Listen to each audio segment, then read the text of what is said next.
Hi, I'm Jamesia Webster, reporting for Varsity Beat. April is National Sexual Assault Awareness Month, and to shed some light on how serious this issue is, I spoke to Turning Point's own Debbie McPeek and a survivor of this senseless act.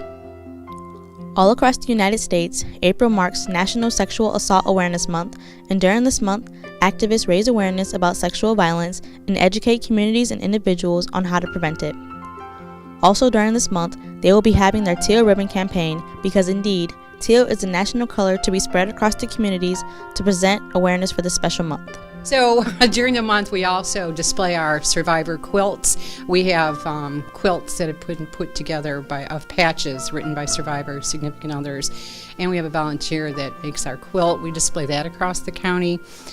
Well, let me see. That's an interesting question. I think that basically when survivors of domestic and or sexual violence are able to come to a safe place where survivors can basically try to figure out what they're going to do next to get all the information that they need about community resources, and then certainly about the crime of domestic violence or sexual assault. As a survivor, what advice would you give to someone who's in trouble? Well, first of all, they need to find a support group. They need to find support through the community if they can. I found great support with Turning Point. Turning Point, I was referred to by my therapist. I was going through a very difficult time. I was having horrible flashbacks from the abuse I suffered as a child and as a teenager. And I was referred to Turning Point, and they've helped me immensely. I think Turning Point, because they deal specifically with domestic abuse and sexual assaults, that they're more able to understand, and they've probably heard what so many women have gone through. I thought what I was going through was unique and original, and it really wasn't. I felt like I was a prisoner. I had a lot of shame and a lot of guilt, which I found out was not an appropriate feeling to have, that I was innocent, and Turning Point helped me to realize that. Turning Point has two special events coming up. One event is an art exhibit that one of Turning Point survivors will be featured in with her artwork, and they will be auctioned off. This event will take place on April 15th at the Loft between 5 and 7 p.m.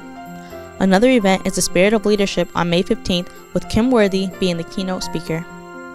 And same thing, as far as survivors of sexual assault, I think that sexual assault is really a very embarrassing crime, I know, for survivors. Survivors feel all sorts of things. It's not uncommon for survivors of sexual assault to really feel that somehow they caused it, or they should have done something different, or they're bad, or they're good, or whatever.